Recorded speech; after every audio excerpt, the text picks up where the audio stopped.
thyroid nodules and cancer. I think she has spoken to our group every year that we have been here. Shelby Nicholson, who is in the second year class, worked in her office before she came to PA school. So she has a long association with us, and her expertise is impeccable. So I'll turn it over to her and let her tell you some about her background. So I'm from Argentina, and I became a physician there in 2002. And after that, I moved to the US and I did internal medicine, endocrinology, and a thyroid cancer fellowship. So I did 6 years of training. My specialty is thyroid cancer and thyroid nodules, and that's all I do in my office. And I see patients 3 days a week, and 2 days I teach at OU for the fellows who are trying to become specialists on thyroid diseases. And then I do a few things. I teach some PA schools and things like that. So I'm trying to make this as interactive as possible. And we may not follow all the slides. The slides are for you to have and read when I'm not here. No question is stupid, so raise your hand, stop me so we can get into a conversation. Thyroid diseases are very prevalent, and you're going to see this all the time, even if you go for a surgery specialty. And common things are common. Leave the odd stuff for the specialist. When you get into that stage where you don't know what to do, just send that patient to a specialist. But you have to have a good eye clinical examination just to detect who are the patients who need further evaluation or the patients who you could follow yourself. So which classes you had on thyroid disease for this one? Hypo, hyper? Nothing. Okay. All They've right. done physical diagnosis and Okay. of the thyroid. All right. So then, these are usually my objectives. We're going to do physical examination of the thyroid, diagnostic, and everybody has my slides, right? So, then we're going to go over diagnosis and then the guidelines on ultrasound guided FNA, that stands for UG-FNA, on the thyroid nodules. And then once we give you a break, then we're going to do thyroid cancer, which is really prevalent. No, we're going to go, we're starting late.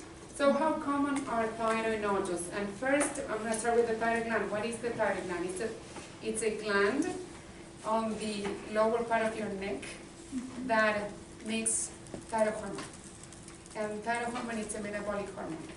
You cannot survive without thyroid hormone. That's why people who get the thyroid out need thyroid hormone replacement therapy to survive. They're not going to die the following day, but maybe in a month they will go into a coma and then dead. So it takes care of the temperature of the body, of the female hormonal stuff, of the male hormones, of the beats per minute. So metabolic hormone, whatever happens on the thyroid is going to be reflected on the body. So how often are nodules? Nodules are structures that happen on the thyroid that are pathologic. They're not supposed to be there. It's like having a mold on your skin. It's going to be in your thyroid.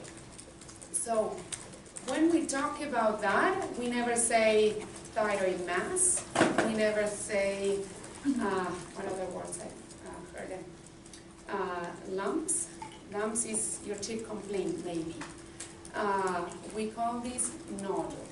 And a nodule could be a cyst or a solid nodule. And we'll talk more about those specific things. So how common are thyroid nodules? If I do a palpation on every one of you, about 10% of this group is going to have a palpable thyroid nodule. Now, if I do an ultrasound, then that prevalence goes up to 50%, depending on the age.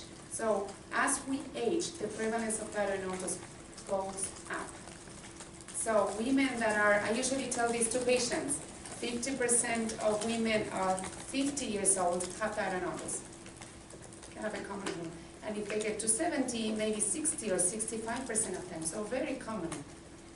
And here's the line, this is the line, and we knew that, but Massa Ferry, who was a big guy on thyroid nodules, demonstrated that 10%, this is the red squares, high nodules followed by Delta, and this is a very high population study. But look at the dots on patients with biopsy or ultrasound, very high. At 90, about 65% of women have thyroid nodules. And I say women because it's more prevalent, and the prevalence in men is a little bit lower, but both. So now most of these things end up being benign, about 95% of them, or even 96 or 97, depending on what article you're following. So we should not overtreat, because 97% of the times we're going to be overtreating patients who did not need anything. We have to detect that 3 to 5% who potentially have thyroid cancer. And that's the whole purpose of my talks here. How to detect thyroid nodules and what to detect on a thyroid nodule, which is mainly malignancy risk. So nowadays, unfortunately, we have so many testing that most of my referrals to my office are patients who have a thyroid ultrasound or a neck ultrasound for another reason. Either they're looking into their carotid arteries to see if they have clots, or if they have obstruction, or they had a motor vehicle accident and they did a CT scan or MRI and they found a nodule. So those are mainly my referrals. Palpation, by palpation or patients who feel lumps on their neck, it's about 10%, which is the rate of palpation, diagnosis on palpation. So these things are mostly asymptomatic. Patients do not even know that they have the nodule. So this is the 10% of my presentations. Which one is the nodule on those two lumps? The bottom, right? So this is the Adam's apple, and then we'll talk about anatomy. And then here is the nodule. You see my mouse going, right? Okay. So here's the thyroid nodule. So this one is a visible and polypalpable nodule, right? And you have to document that way in your notes. You have to say this is visible and palpable. And if you're not sure, have the patient do this and swallow, and then you're going to see that that nodule goes up and down, and then you're going to confirm your suspicion. These patients usually tell you, they make an appointment and they're like, I feel a lump on my neck and I want to make sure that I'm not dealing with something bad. So first you look at the patient, and that's what we observe, and we just sit in front of them and look at the swallowing, and then we're going to palpate. So we're going to do this practically here. I need a skinny neck. Boys usually, right. Do you want to come here? Not that the girls are not skinny on this class, but I just want to. So you can be sitting here. They're usually more muscular. Okay. So let's see. So the ones that are on the back maybe want to come closer, because we're going to do this practically, and this is all you need for examination. So. Never do this on a patient. A lot of people do this. Raise your chin. Then this is as much as you want to do. Then a lot of physicians are like doing that, and when you do that, you don't have room to palpate. So do a little bit of chin up, and then try to swallow for us. So his thyroid is here, and you can barely notice that. And a normal thyroid is not visible. So when you see a neck that is thick, and you think about a goiter, and a goiter means a big thyroid, that's already abnormal. On a normal thyroid, it's usually down here on this little spot. So the reason for that is because the sternocleidomastoid muscles, which go from the mastoid process to the head of the clavicle, are lying on top of the thyroid. And on men, they are stronger. So you have maybe the isthmus of the thyroid visible, that's all. And then you don't feel. Now there are some goiters that push the sternocleidomastoid forward, and then you see those goiters, I don't know if you... So for the posterior approach, which I think is the easiest, we could do this on anterior and try to do this, but I think for somebody who doesn't have experience, always try to become posterior. So, no, flex a little bit there. So this is the normal head position. And you're gonna first start and seeing if he has any lumps on the sides. So don't go to the thyroid right away. Try to see if he has any lumps, and you just go over the whole neck. Now to touch the thyroid, you can't be so gentle, because you're not gonna get there, unfortunately. I'm not gonna choke you out. So first, and that's why I picked a guy, because the Adam's apples is really easy. So see the Adam's apple right here? Okay, so here's, you know that the thyroid is going to be below that. So a lot of fellows, I have fellow specialists who try to feel the thyroid up here. Wrong. Your thyroid is down here, on that little space here. So don't try to put your hands here. So if the lump is here, a lot of patients tell you, I have a lump on my neck and I've been feeling well. Right up there, you know that it's not the thyroid. It's either a lymph node or a salivary gland. So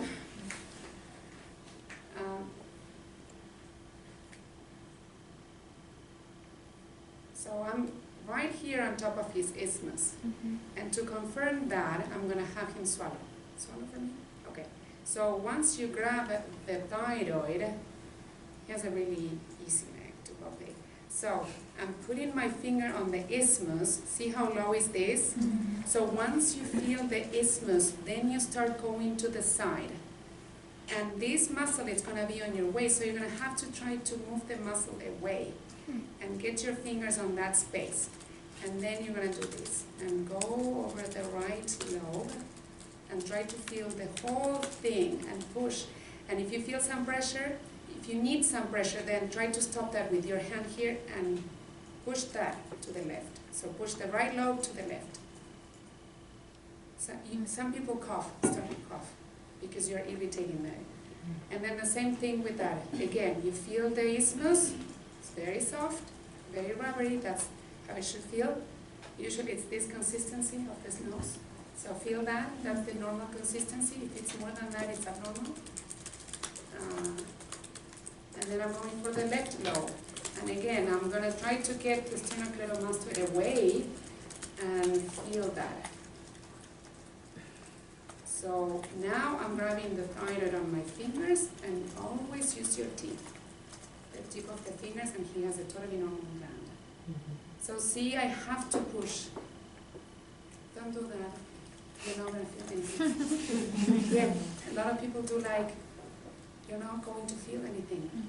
Now we're relying a lot on ultrasound, but you don't need that on every patient. You just need an annual physical examination on patients and do this on every one of them. When you finish that, the lymph nodes on the neck, and thyroid cancer metastasize on the lymph nodes on the neck, run along the sternocleidomastoid. And I'm not going to get into details about how the compartments work, but we call this central neck, which is where the thyroid is. We call this lateral neck along the muscles, and then we call this posterior neck. Very, very unusual to have lymph nodes from thyroid cancer or thyroid nodules on the posterior neck. Okay? But if I want to look at the cervical chain, and we have about 300 lymph nodes on the neck. So you start from the mastoid process, or really on this area where the TMJ joint starts, and you start from that and you go down just with the tip and go over the whole thing. I can even feel just one little lymph node here, normal, and go down and go down and go over the whole thing. Any questions about this? Okay, thank you. You get some candies at the end of the So, don't do that, because you're not going to be able to squeeze your hand between the muscles. Don't try to do that. And then I usually have a little glass of water for every patient that I'm going to do an exam. I have my nurse bring me, so they, yeah, go ahead. So when we got our phys di lecture, they also said that if we like feel anything that we want to accentuate, to have them turn to the side as well. Should we not do that? What happens is when you turn, this muscle becomes on top. So to me, it's harder to feel stuff there. Same as when I do a biopsy. I do the biopsies the patient's looking at, because if they turn, they put the muscle on top, and then I have to go with my needle on top of the muscle that hurts, and then the thyroid. So it's a big muscle, and guys will have this very thick. So to me, this is not very easy to examine. I mean, if you want to do motion and see if the patient is moving right there, then that could be something to it. So the Adam's apple here, it's called the cricoid cartilage. And this is very used when I speak with the surgeons. Everything is about the cricoid. It's over the cricoid, below the cricoid, lateral to the cricoid. So this is something that you have to know. Then you have the thyroid right away, and that's why I was looking at the, your little dot. And I think on this scheme, I think the thyroid is higher than what it is, because it's usually around here. It's some of these are graphic. Trachea, so a lot of patients tell you, I have trouble breathing. That is very unusual from a going, because if you feel your own trachea, it's very muscular. So the compression of the trachea only happens when you have a goiter very, very big. Huge. And usually the trachea does not get compressed, it just gets shifted.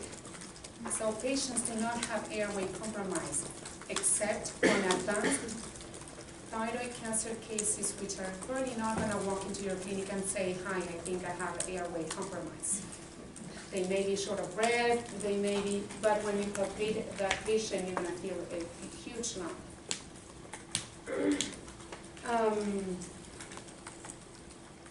So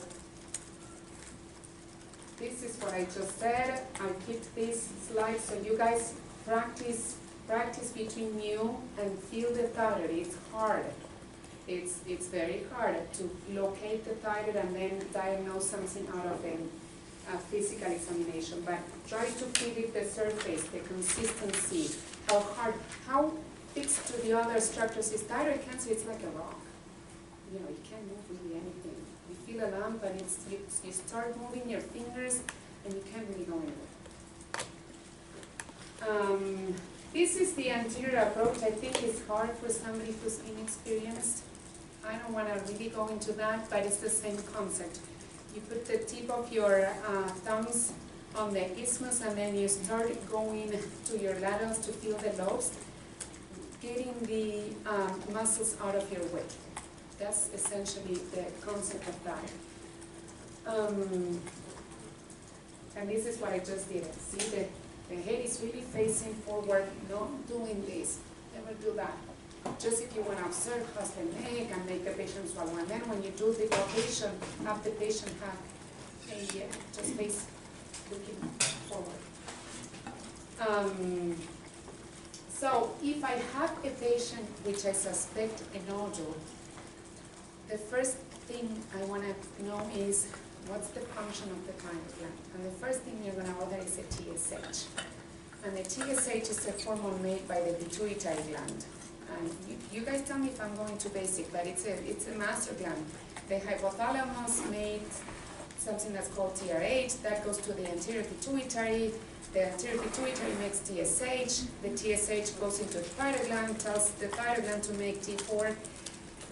And T4 goes into the tissues and converts to T3, and the T3 is the action, is the final action, okay?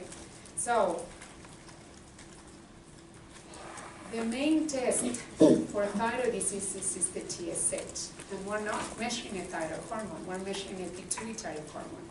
But the assays are so sensitive that this is the best way to screen for thyroid disease. So you always have to start with a TSH. Now, a lot of people want to say free T3 and a free T4. My usual ordering is TSH reflex free T4. So if the TSH is abnormal, then your free T4 is run automatically by the lab. So don't add expense to the patient if your TSH is normal. Most likely your free T3 is normal and your free T4 is normal, so don't even need to check that. Now, if the TSH is suppressed, that means that you've been through the negative feedback on the thyroid, right? So if your TSH is, right here? Sure. Yeah. So this is the pituitary, which makes TSH, and this is your thyroid gland, which makes T4, and it's free T4, but it's bound to albumin. So this is usually a positive stimulus, and when there's too much T4, then tells the TSH to not make TSH. So if your TSH is suppressed, that means that your T4 is high, right? So that's called hyperthyroidism. So when you have hyper plus a thyroid nodule that you could either see or palpate, then the first suspicion that you have is a hot nodule, right? What's the test to rule that out? It's a thyroid uptake and scan. So you do this with radioactive iodine, uptake and scan.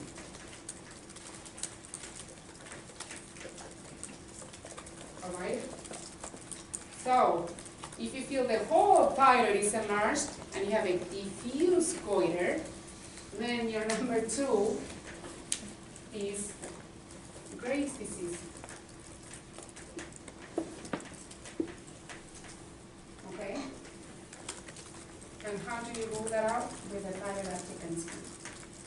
So, the thought is, if I have a goiter, either a lump or a diffuse goiter, or a TSH, if it's suppressed, thyroid uptake and scan, that's going to answer my question.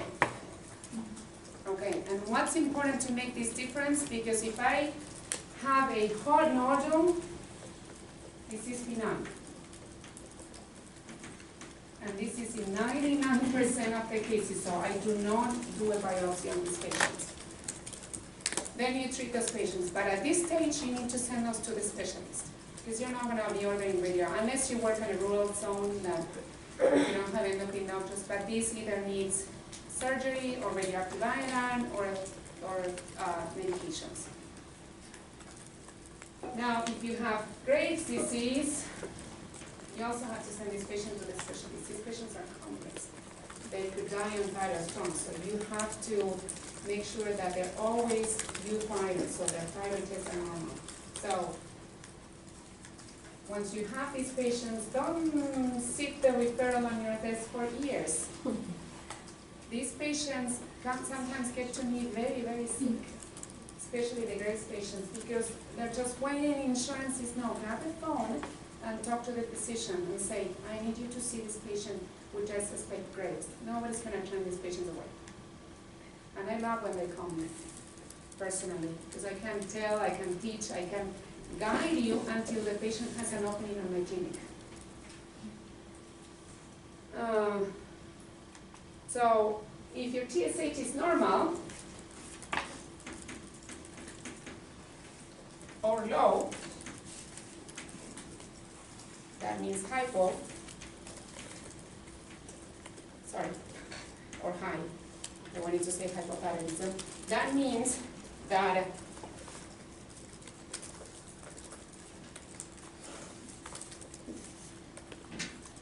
this is low and your TSH goes up, right? So you have a patient with a lump on their neck and your TSH is 14. Then you're dealing with a cold nodule. So cold nodules need biopsy.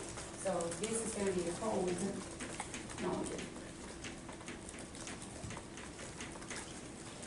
And the cold and the hot names are because on the uptake and scan, This one don't take any iodine, and this one take a lot of iodine. I have a few pictures here to show you that. So now when you have this cold nodule by a TSH, you do not need to do an uptake and scan. These patients go straight for a biopsy,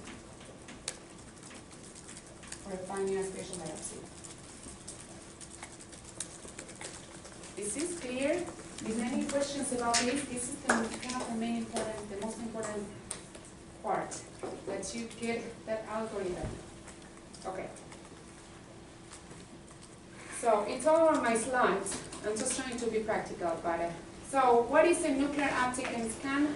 It uses iodine. Iodine is the food for the thyroid cells. So we attach an isotope. It's usually I-123 or I-124 or I-131, and then you give a very, very low dose to the patient, and then you see where it concentrates.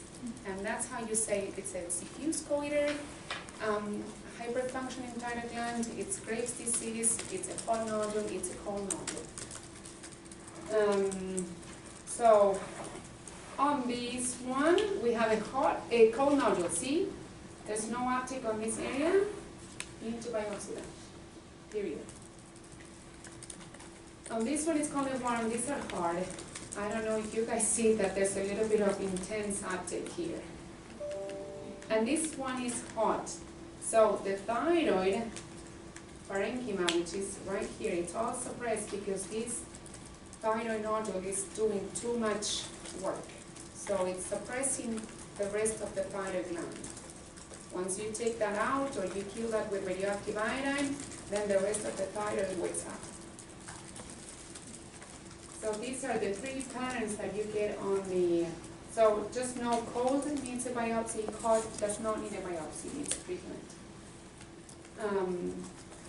So there are some thyroid cancers that we're not going to be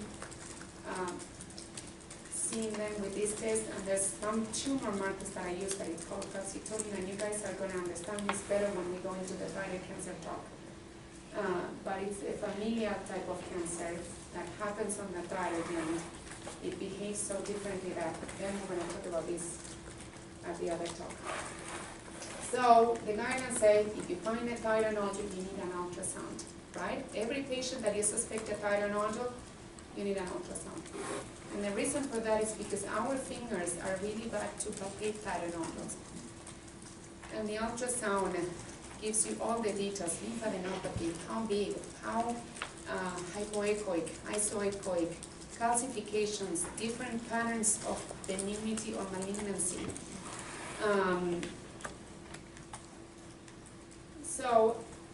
And this is the guide. So you can get in trouble if you don't follow the guidelines. Guidelines are only guidelines, but if you ever go to somewhere and in litigation, you have to follow what is the standard of care in the US at this time. So keep guidelines close. These are the 2015 guidelines, and it's just a little box that you could print and stick it on your office to follow what is the standard of care. This is going to save you from a lot of headaches. If you do not follow the standard of care in medicine and you go to a case in litigation, you are in trouble. I'm not trying to scare you guys at all. but this is the way we should practice, I guess. So the good old days, we used to feel necks, we used to miss a lot of stuff. Now, with the neck ultrasound, we see a lot of things and we are not sure if we're helping the patients. So we're seeing a lot of stuff that is below 1 centimeter and 1.5 centimeter that was probably meant not to be found, and now we're seeing that. And then we are biopsying that, and then we have a inconclusive result, and then we're sending the patient to surgery, and then the patient gets a bad surgeon, gets a vocal cord paralysis, so we're complicating their lives. So let's try to use our best approach to this so we are not overdoing things. Keep in mind that always the majority of these nodules are benign. So because this is an epidemic, we cannot say, oh, we're going to biopsy every single nodule that is 1 centimeter, and those are the old guidelines. So these thyroid societies became with some pattern recognition on the ultrasound to decide when to biopsy nodules. And this is what I do in my office. I do my own ultrasounds, and I say, well, yes, this nodule is very suspicious. So when I see calcifications, when I see deeply hypoechoic, and hypoechoic means dark as compared to the rest of the thyroid, when I see these irregular borders that are not reassuring, a lymph node metastasis, because the nodule is here on this patient and the metastasis is here, well, I go ahead and do a fine spatial biopsy if they are over 1 centimeter. Same as they have intermediate suspicion, but if the suspicion is low and the more cystic component, the more water the nodule has, the more benign that nodule is going to be, then I could observe. It depends on the endocrinologist's confidence. Do you want to observe that? Or you start biopsy when they're 2.5 centimeters, 2 centimeters. So not everyone needs a biopsy.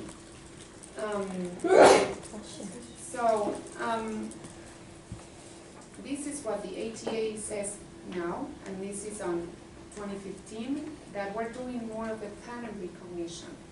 Now the water, the dark, like this one, the cysts are benign. We don't biopsy those.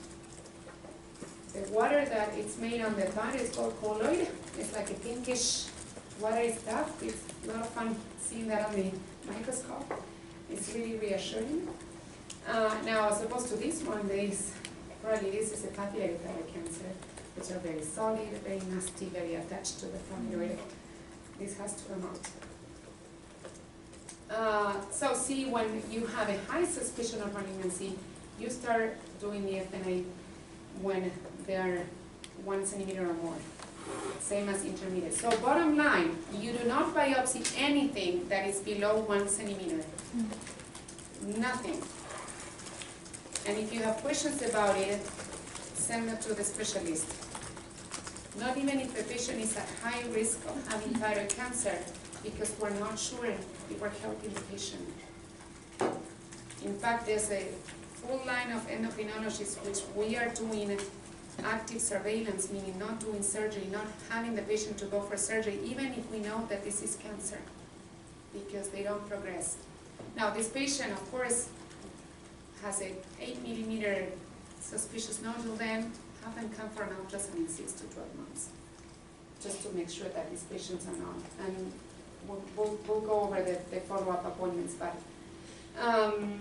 so the way they report your test is your thyroid cytopathologist, because remember that the aspiration, the 5-year aspiration, which is a great test, it has a lot of limitations. When you have the neck of the patient and you have the thyroid here, it's kind of a magnified view, right? And I do an FNA here, and this stands for ultrasound guided FNA. So nobody should have an FNA without an ultrasound nowadays.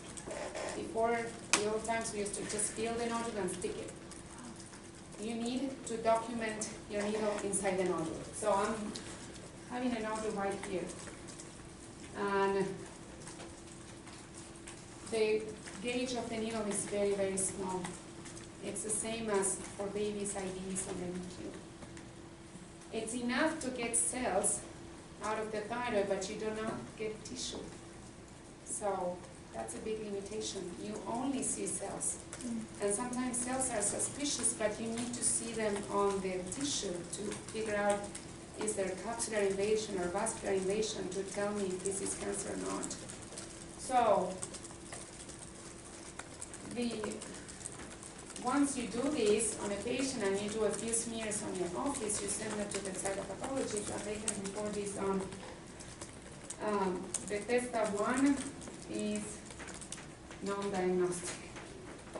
We didn't get enough cells. That's really disappointing, because you have to bring the patient again to tell them that they need to repeat the FNA.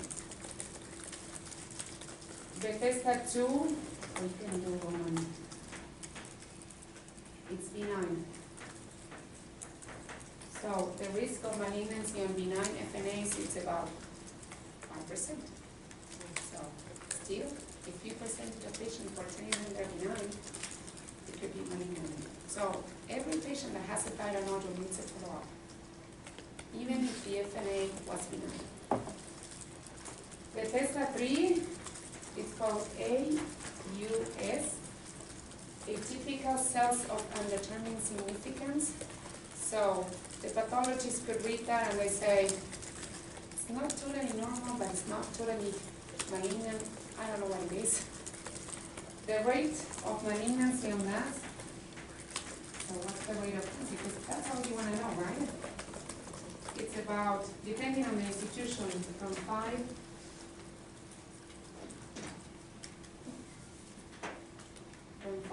to 15%. So most of these patients that are having atypical cells, and if you see the biopsy, they say atypical. And patients where they get a note that says atypical, they think it's cancer. But this is the rate of cancer. So I usually do not send those patients to surgery. Bethesda 4 is called FLUS, follicular neoplasm of undetermined significance. The rate of malignancy goes from 10 to 25%. So I'm going to tell you what to do with this category. And then Bethesda 5 is suspicious for malignancy. And the rate is 75%. So this patient goes for surgery. This patient goes for surgery.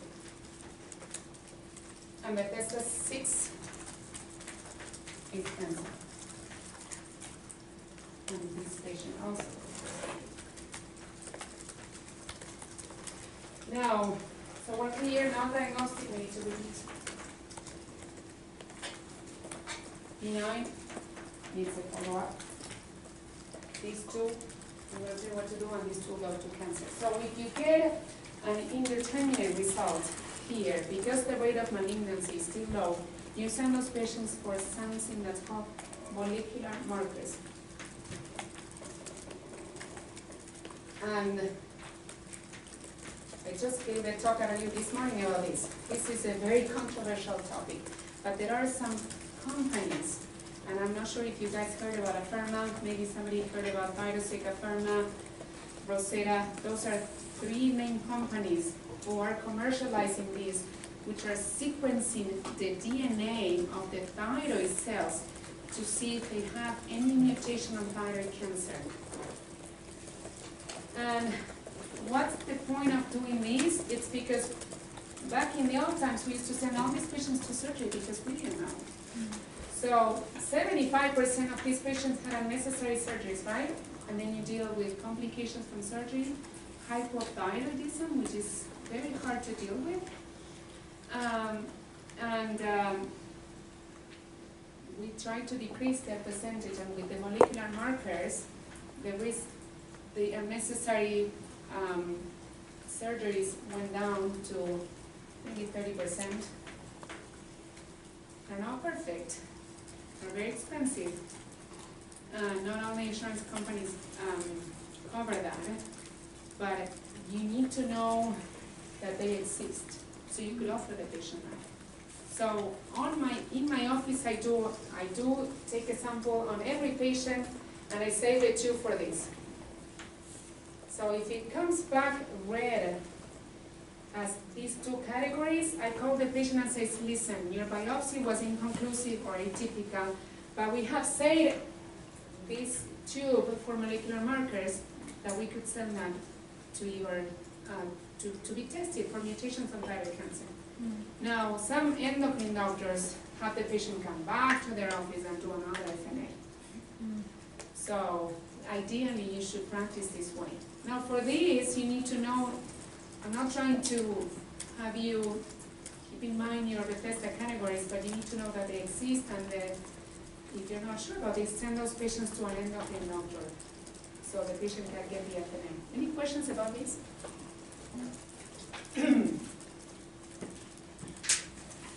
So part of what I said is on my slide here, so I don't know where I left. This is the thing that I told you guys about, and what to do. And these are the tests, the two main companies, Afirma and Thyroid. You're gonna hear those names. They're really high in the market. If you don't have insurance, these tests are about $5,000 out of pocket. Yes, so they do a sequencing of the whole DNA. It's pretty amazing what they do, but it's very expensive.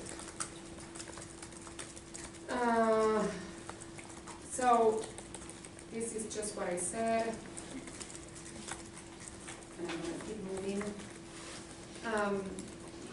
So for nodules with indeterminate cytology, which are these two categories, 3 and 4, you can repeat the FNA, but the problem that I have there is that I have one benign. Let's say I repeat the FNA and this one that showed the test for follicular neoplasm of undetermined significant. Now I repeat the FNA and it's benign. Then which one I believe?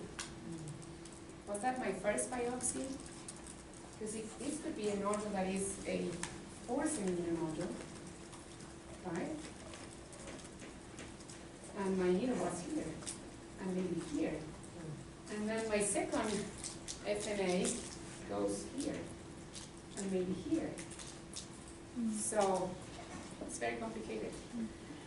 So I sample the whole nodule around as much as I can. When they're little, it's easier because your needle probably is going to get a good sampling. But nodules that are over 4 centimeters, we call something that's called the sampling error. And I usually tell the patients, usually the risk of malignancy on those nodules is bigger, not because of the cancer per se, but it's because I just haven't gotten the cells that I needed.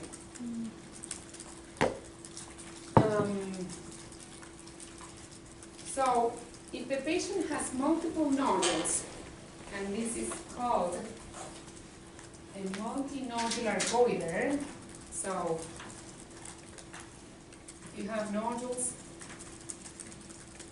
So if I have, okay, with white we're going to see the normal thyroid. So this is the thyroid. Big thyroid, it's called a goiter. So don't call goiter a nodule. A lot of patients say, I have a goiter. Or even physicians, I have a goiter.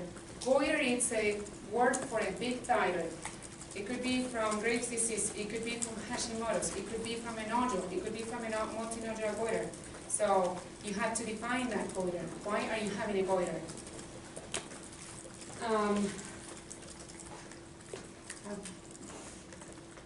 This is a nodule. Nodule could be solid or cystic. So water only cyst, solid is,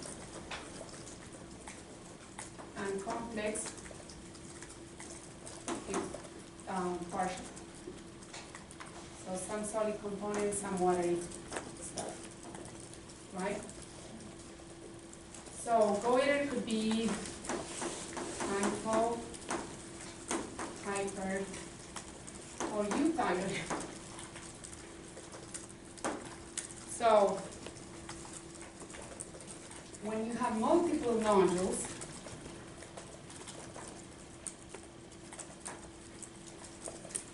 and your thyroid is still on the normal size, you call this multiple thyroid nodules.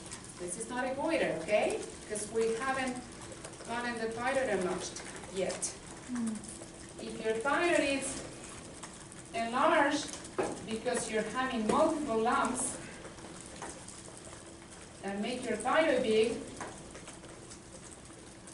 this is called a multinodular goiter. So that's a way of communicating with your colleagues. And then if your multinodular goiter has normal thyroid levels, this is called a non-toxic multinodular goiter. If this is showing high, so hyperthyroid, this is called toxic multinodular nodular goiter. So if you get a referral for a patient with toxic multinodular goiter, you know it's a big thyroid that's making too much thyroid hormone from the thyroid nodules. But Hashimoto's, which is hypothyroidism, it's an autoimmune thyroid disease, usually presents with a goiter, especially on the younger kids. So goiter is just a word for a big thyroid. So ideally, we don't want to diagnose every single little nodule that is less than 1 centimeter. We want to make sure that the patient is not having cancer or is not having a hypermetabolic gland making too much or too low thyroid hormone. So I'm going to give you a case. 75-year-old male, asymptomatic, normal thyroid function test, has a cardiac ultrasound, very common. This scenario is very common. The cardiologist, after a certain age, decide to do screening for carotid artery disease. So the carotids are normal, but they found a 6 millimeter thyroid nodule without suspicious features. What would you recommend? Anybody? So we have an ultrasound, we have thyroid function tests which are normal, so follow up, right? We don't need a biopsy because it's small, it's below 1 centimeter. We have normal thyroid function tests, so we just follow up in a year with a thyroid ultrasound. So now we have the same patient with a suspicious 6 millimeter thyroid nodule. See, I have calcifications, this nodule looks kind of ugly. What do I do? So remember, we don't biopsy anything below 1 centimeter. All right? So this patient also needs follow-up. Remember that. Repeat ultrasound in 6 months to a year. And at this point, you can send the patient to the endocrine specialist and say, listen, you have a nodule. I don't know how to read ultrasounds, but I'm going to send you to the person. And you have time. You have 6 months to a year. So there's no rush. There's no, the patient knows it's a nodule. So this is the appointment times that I kind of put you to have an idea. 6 millimeter thyroid nodules, I give them an appointment in 12 months. But if you're not really sure and if you're not confident, give them an appointment in 6 to 12 months and say, let's repeat the ultrasound and watch that. I swear that between that time and 6 months, you're not going to see any change. But now the guidance says 6 to 12 months. And I think part of that is because we're not sure if everywhere they read the sonograms very well. So we give time to the physician to determine if we're having a true nodule versus something that needs more attention. Now, if they're low to intermediate suspicion, the guidance said 12 to 24 months. Very low suspicion features 3 to 5 years, and even we're now talking about changing the guidance to don't do anything. Because if you have a 78-year-old woman with a 5 millimeter nodule that is not suspicious, do you really, you're adding anxiety, you're adding cost for the patient that are not necessary. Now, if they have a small nodule and they come to you with already a biopsy, you didn't indicate a biopsy, but you have a patient who's 70 and they had an FNA of an 8 millimeter nodule, which you wouldn't indicate, but then the patient comes to you, and I have those encounters all the time. There's something that we're doing now, which is called active surveillance of thyroid cancer on lesions that are very small, and we don't think they're dangerous for the patient. So know that there's an option for the patient to watch these things. There's not many people in Oklahoma that follow these things. Everyone would send this patient for surgery. I follow a lot of microcarcinomas that are indolent. Most of my patients who are following these lesions are physicians or PAs or people who are in the field and know and live with that risk in their minds, and they have peace of mind. Other than that, you can't work with somebody that's thinking every night that they're going to die of thyroid cancer, which to begin with has a mortality of 1 to 2%. So again, our goal is not to diagnose every thyroid cancer, not to diagnose early detection, because early detection of thyroid cancer does not improve outcomes. And that's why the guidelines said all the time, you do not need ultrasounds to screen for thyroid cancer. This is not colon cancer, breast cancer, lung cancer. Thyroid cancer does not have a screening test yet. You only have to palpate your patient's neck once a year on the annual physical. That's all. If you don't feel a mass, don't start ordering stuff, because you're probably overdoing things and then get results which you don't know how to deal with. So we want to diagnose clinically significant thyroid cancer. So to diagnose thyroid cancer at a time that treatment will be very effective, not too soon, to avoid over-treatment and excess complications. So I think this is the first part. Any questions so far before we go into the break? No? All right. Okay, so we'll see you in a few minutes. Let's do 10 minutes. No one's going to ask a question that you guys ask. I didn't want to be. I thought you would